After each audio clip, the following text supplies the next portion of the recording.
Balik DPR mengusulkan pemberian izin tata kelola tambang kepada perguruan tinggi. Apa yang mendasari hal ini? Seperti apa dampaknya bagi lingkungan dan juga perguruan tinggi?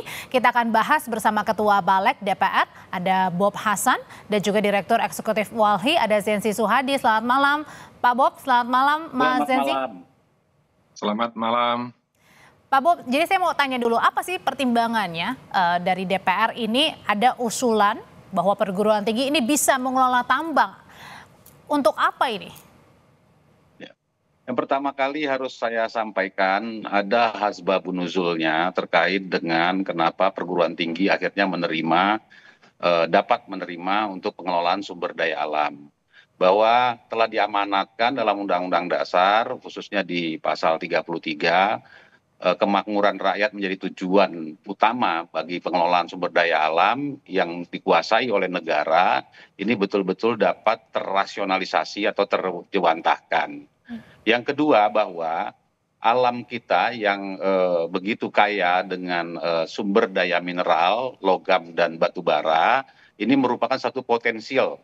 Sehingga antara dua sisi tersebut tentang bagaimana kemanfaatan dan kemakmuran tadi itu, di sisi lain negara akan mengeluarkan kebijakan afirmatif terkait dengan sektor-sektor yang selama ini dipandang telah memiliki jasa penting dan tentunya ke depannya juga memiliki kontribusi yang sangat penting. Salah satunya adalah perguruan tinggi sebagai potensi pengembangan sumber daya manusia. Jadi hubungannya antara pengembangan sumber daya manusia dengan perguruan tinggi dan pengelolaan tambang, Pak Bob? Betul. Nah ini makanya saya akan melanjutkan. Sehingga bagaimana pemanfaatan ini dapat terakomodir, ya kan, sehingga dengan undang-undang mengapa perguruan tinggi itu dilibatkan dalam pengelolaan tambang mineral, tentu ada alasan-alasannya. Satu, pentingnya kemandirian pendidikan Indonesia selama ini, perguruan tinggi lebih banyak menggantungkan sumber pendanaannya dari SPP, mahasiswa, ya, seperti UKT dan sebagainya. Nah, yang kedua yaitu pengelolaan tambang oleh kampus akan memungkinkan kampus memiliki sumber pendanaan, ya, untuk sarana dan prasarana, dan tentunya kembali lagi terhadap beasiswa maupun juga kemampuan kampus secara mandiri membiayai penelitian dan sebagainya. Yang ketiga adalah link and match. Ya, untuk kampus dan industri dunia usaha sudah lama dilakukan sebagai kebijakan pemerintah dalam mengintegrasikan agar lulusan kampus dapat mudah diterima pasar dalam dunia kerja, ya. Pelibatan kampus dalam pertambangan akan memudahkan rakyat, ya, memudahkan untuk terus melakukan satu kreasi sebagaimana yang praktek-praktek yang selama ini teorinya telah diperdalam di perguruan tinggi tersebut. Tapi bukannya dengan menggunakan tambang ini juga bisa berdampak pada kerusakan lingkungan, Pak Bob? Ya, jadi kita berbicara terlebih dahulu perguruan tinggi, ya. Karena kalau sumber daya lingkungan, kita harus juga berbicara gap yang kita bangun sekarang yang sebelumnya dengan yang nanti ke depan terjadi. Ya, oke, karena tadi sudah terpotong ke arah ke lingkungan tadi, tentunya kita akan benar-benar memaksimalkan pemanfaatan sumber mineral, sumber daya alam yang terkandung di dalam bumi ini. Jangan sampai juga terkelola yang selama ini untuk waktu ke waktu tanpa proporsional, tanpa profesional, sehingga banyak ilegal-ilegal yang berkembang dan tentu tidak ada jaminan untuk melakukan satu proses reklamasi. Dan terlebih, ya, perguruan tinggi, ya, untuk fakultas-fakultas tertentu, pertambangan, fakultas tentang lingkungan hidup dan sebagainya, ini akan memberikan satu kontribusi juga sebagaimana pengetahuannya, gitu. Jadi banyak sebenarnya contoh-contoh yang sudah dilakukan oleh kampus-kampus, baik itu penelitian maupun juga yang perlu juga menjadi satu hal penting menjadi perhatian, sokongan, ya, untuk berbicara soal pendidikan. Berbicara soal kontribusi, Mas Zensi, ini kalau misalnya kan perguruan tinggi adalah mengedukasi kan betapa kita harus menjaga lingkungan. Nah, satu sisi dengan adanya usulan bahwa perguruan tinggi ini bisa mengelola tambang mineral dan batu bara ini, justru akan sebaliknya nggak merusak lingkungan gitu dari yang seharusnya ini adalah memberikan edukasi untuk menjaga lingkungan. Ya. Sekarang kan secara moral, ke Mas Zensi dulu, Pak Bob. Perguruan tinggi itu nggak boleh mengelola pertambangannya. Karena akademisi itu pihak yang paling menentukan dalam pengambilan kebijakan. Dia menjadi pedoman dalam perumusan kebijakan, termasuk menerbitkan izin tambang. Yang kedua, menurut saya, apapun alasan kenapa perguruan tinggi dibolehkan, menurut saya dia tidak akan menjawab persoalan. Persoalan utama perguruan tinggi di Indonesia, pengetahuannya berkembang tidak bersamaan untuk menjawab persoalan sosial di tingkatan masyarakat. Itu kenapa banyak orang punya gelar, selesai kuliah, pengangguran tinggi, karena pengetahuan dapat di kampus itu tidak langsung relevan dengan persoalan di masyarakat. Yang kedua, persoalan di pertambangan. Persoalan di tambangan ini ada dua persoalan mendasar dalam catatan kami. Yang pertama, dia menyebabkan kerusakan lingkungan. Yang kedua, dia gagal membangun kesejahteraan. Nah, Pasal 33 itu tujuannya itu kan bukan soal kewenangan dan hak menguasai negara saja. Pasal 33 itu tujuannya itu kesejahteraan rakyat. Nah, faktanya yang kita temukan adalah kesejahteraan rakyat itu bukan dari tambang. Kesejahteraan rakyat itu justru dari sumber daya alam yang hancur oleh tambang.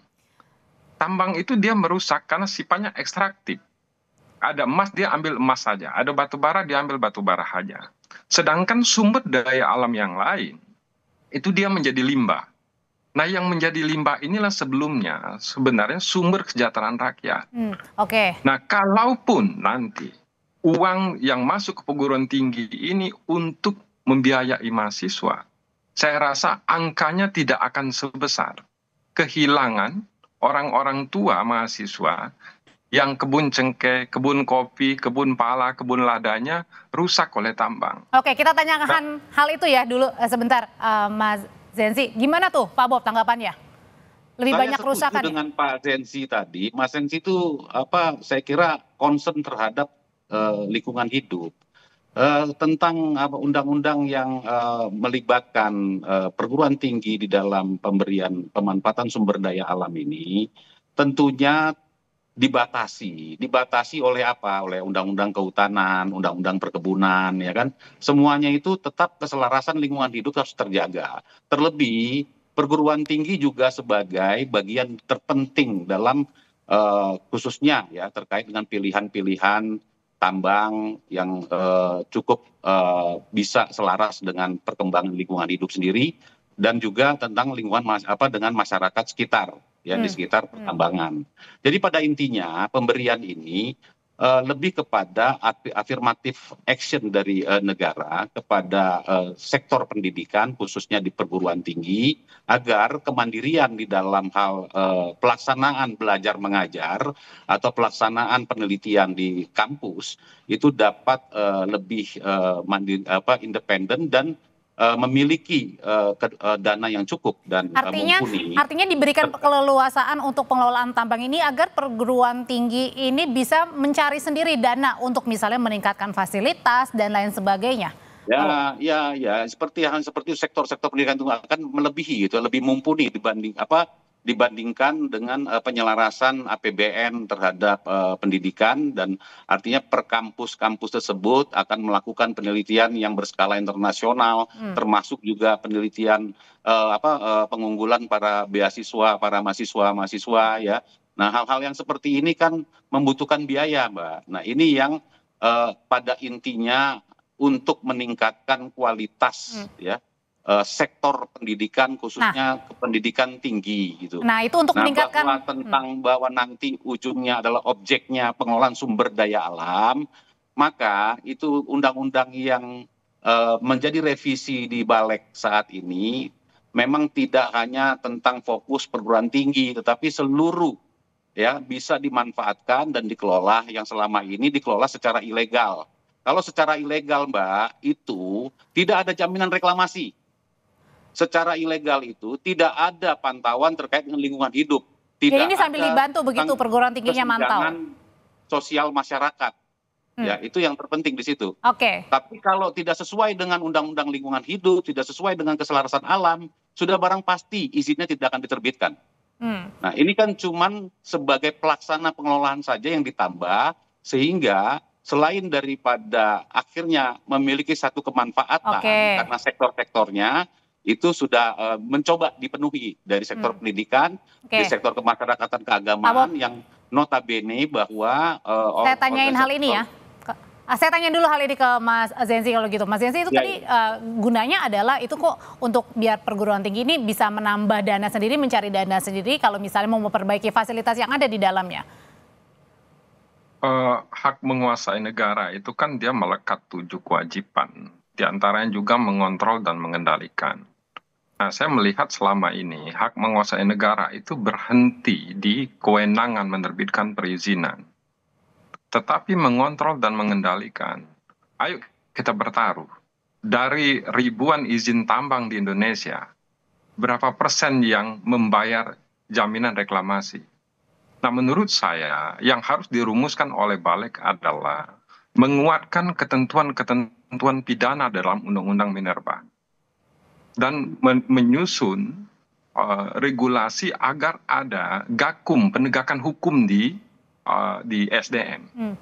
Nah, kalau hukum itu tegak, maka pendapatan negara dari pajak, dari reklamasi, pinjam pakai kawasan hutan oleh tambang itu akan bisa ditingkatkan.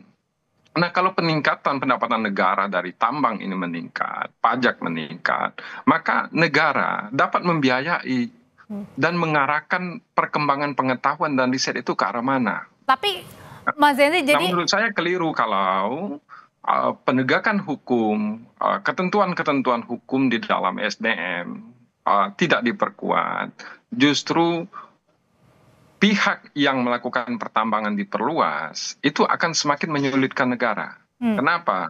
Karena dalam kerangka demokrasi, perguruan tinggi itu mempunyai posisi politik tersendiri dengan negara. Ya, Nah, menarik yang saya khawatirkan begini di masa depan.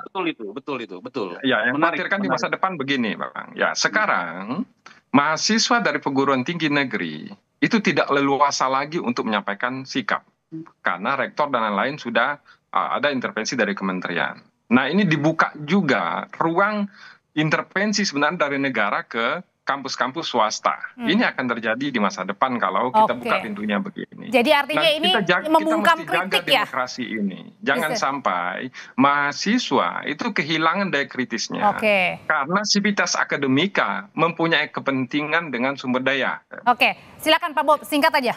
Saya meluruskan sedikit dan saya 90% setuju dengan Mas Zenzi dan saya tunggu di balik Mas Zenzi untuk memberikan masukan-masukannya.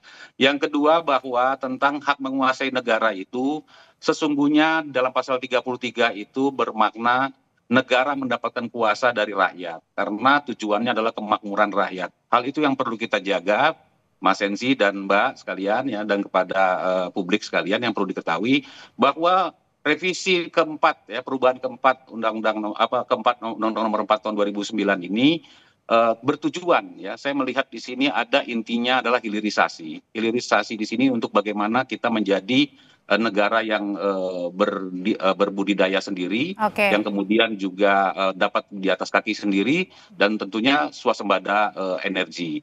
Yang kedua bahwa kemanfaatan dan kemaslahatan umat itu terpenting oleh karena sistem tadi. Kalau Mas Zenzi tadi bilang bahwa adanya pajak reklamasi jaminannya tidak terbayar dan sebagainya, itu akibat daripada banyak penambang-penambang liar yang di koridor dan sebagainya. Ketika itu tambangnya sudah selesai, maka tidak ada jaminan ya kerusakan alam atau kerusakan bumi itu harus direklamasi kembali. Tetapi kalau legal ini ada satu kepastian hukum yang penegakannya nanti Mas Zenzi juga dapat memberikan masukan kami di Balik karena kami butuh ya mining partisipasi publik. Artinya peran publik memberikan masukan dan pendapat terkait dengan perubahan. Ini baru inisiatif, Mas Zenzi. Jadi dari sumber daya alamnya, dari stakeholdernya yang bertambah pada hari ini, baik itu perguruan tinggi, UMKM, usaha perseorangan, sehingga usaha perseorangan ini tidak ada masyarakat yang hanya menonton dan hanya mendapatkan debu batu bara, tetapi artinya revisi undang-undang ini masih bisa dikaji ya? Masih diteliti. Baik. Pak Bob, terima kasih. Kemudian juga Mas Zenzi, terima kasih untuk ulasannya di Sapa Indonesia Malam soal pengelolaan tambang mineral dan juga batu bara yang kemudian diusulkan, diperbolehkan agar perguruan tinggi mengelolanya. Terima kasih Bapak-Bapak, selamat malam.